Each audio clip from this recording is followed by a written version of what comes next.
ছয় দশক ধরে চলে আসা দুই দলের শাসনের অবসান ঘটেছে তামিলনাড়ুর রাজনীতিতে। চেন্নাইয়ের জওহরলাল নেহেরু স্টেডিয়ামে 10ই মে মুখ্যমন্ত্রী হিসেবে শপথ নিয়েছে দক্ষিণ ভারতীয় সিনেমার মেগাস্টার সি জোসেফ ভিজয়।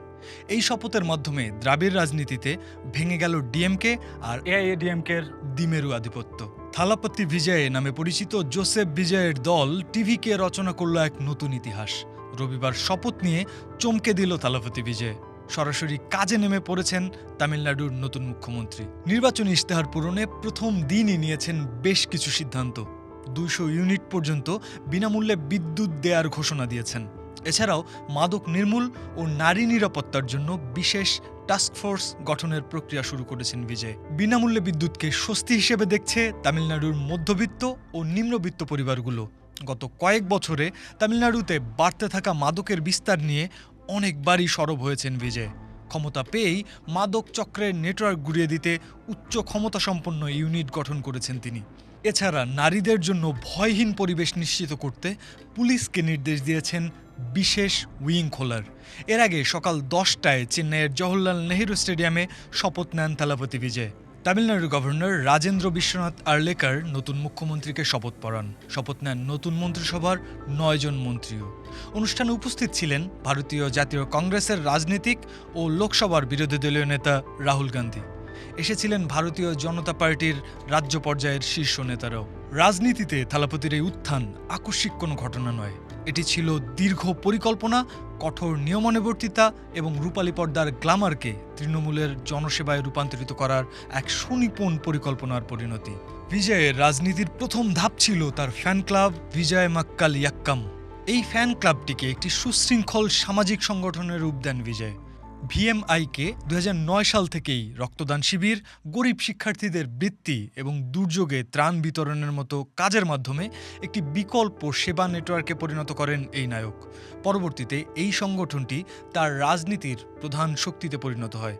এছাড়াও নিজের সিনেমাগুলোকে রাজনৈতিক প্ল্যাটফর্ম হিসেবে ব্যবহার করেছেন থালাপতি। থুপ্পাক্কি, কাত্থি ও সরকারের মতো সিনেমাগুলোয় দুর্নীতি এবং কৃষি সংকট, জিএসটি, বিনামূল্যে সরকারি সেবা এবং ভোটের গুরুত্ব নিয়ে রাজনৈতিক বার্তা দেন তিনি। এই সিনেমাগুলোর সংলাপ তাকে সাধারণ মানুষের কাছে একজন ত্রাণকর্তা হিসেবে প্রতিষ্ঠিত করে। বিজয়ের এই রাজনৈতিক উত্থানের পথে লড়তে হয়েছে নিজের বাবার বিরুদ্ধেও। ভিজয়কে না জানিয়েই 2021 সালে তার নামে রাজনৈতিক দল নিবন্ধন করার চেষ্টা করেছিলেন ভিজয়ের বাবা চলচ্চিত্র পরিচালক এস.এ. চন্দ্রশেখর। নিজের নামের বা ছবির কোনো রাজনৈতিক অপব্যবহার সহ্য করবেন না বলে জনসমক্ষে ঘোষণা দেন ভিজয়। শুধু ঘোষণাতেই থেমে থাকেননি তিনি, নিজের বাবা এবং মায়ের বিরুদ্ধে সেবার আদালতেও গিয়েছিলেন তিনি। ভিজয়ের এই সিদ্ধান্ত তাকে একজন স্বাধীন ও দৃঢ়চেতা জননেতা হিসেবে প্রতিষ্ঠিত করে। এই পদক্ষেপের মাধ্যমে তিনি বার্তা দেন যে কারোর শিখিয়ে দেওয়া পথে চলবেন না তিনি, বরং নিজের শর্তে রাজনীতিতে আসবেন দক্ষিণী সিনেমার এই সুপারস্টার। এই ঘটনা বিজয়ের নেতৃত্বের প্রতি জনগণের আস্থা বহুগুণ বাড়িয়ে দেয়। অবশেষে 2024 সালের 2রা ফেব্রুয়ারি ভিজয় তার রাজনৈতিক দল তামিলগা ভেট্টি কাজাগাম বা ভিটিকে নাম ঘোষণা করেন। ভোটে অংশগ্রহণের ক্ষেত্রেও কৌশলী ছিলেন তিনি। সে বছর লোকসভা নির্বাচন এড়িয়ে তিনি পুরো শক্তি সঞ্চয় করেন 2026 সালের বিধানসভা নির্বাচনের জন্য। দলের মূল স্লোগান নির্ধারণ করেন ধর্মনিরপেক্ষ সামাজিক ন্যায় বিচার। নিজেকে তুলে ধরেন পেরিয়ার এবং আম্বেদকরের আদর্শের অনুসারী হিসেবে। টিভিকে 2026 সালের বিধানসভা নির্বাচনে নিজেদের পরিকল্পনার ফলও পায় হাতে নাতে। ডিএমকে এবং আইডিএমকের মতো শক্তিশালী দলগুলোর আধিপত্য ভেঙে 234টির মধ্যে 108টি আসনে জয় পায় ভিজয়ের দল। জোট শরিকদের সমর্থনে 221টি আসনের সংখ্যাগরিষ্ঠতা নিয়ে মুখ্যমন্ত্রী হিসেবে শপথ নেন তিনি।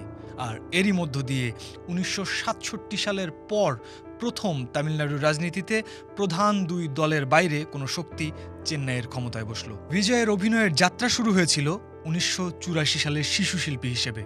4 দশক পর এসে নাম লেখান বিশ্বের সর্বোচ্চ পারিশ্রমিক পাওয়া অভিনেতাদের তালিকায়।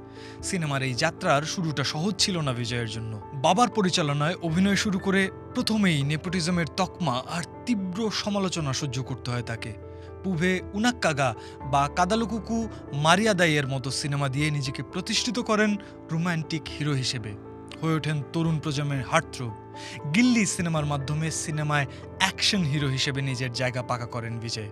নিজের ফ্যান ক্লাবগুলোকে 2003 সালের পর থেকে সামাজিক কর্মকাণ্ডে নিয়োজিত করতে শুরু করেন বিজয়।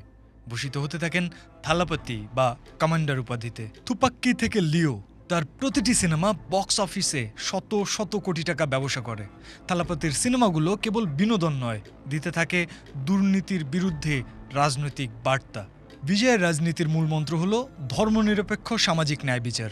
তিনি নিজেকে পেরিয়াবাদের যুক্তিবাদ, আম্বেদকরের সাম্যবাদ এবং কামরাজের সুশাসনের অনুসারী হিসেবে দাবি করেন।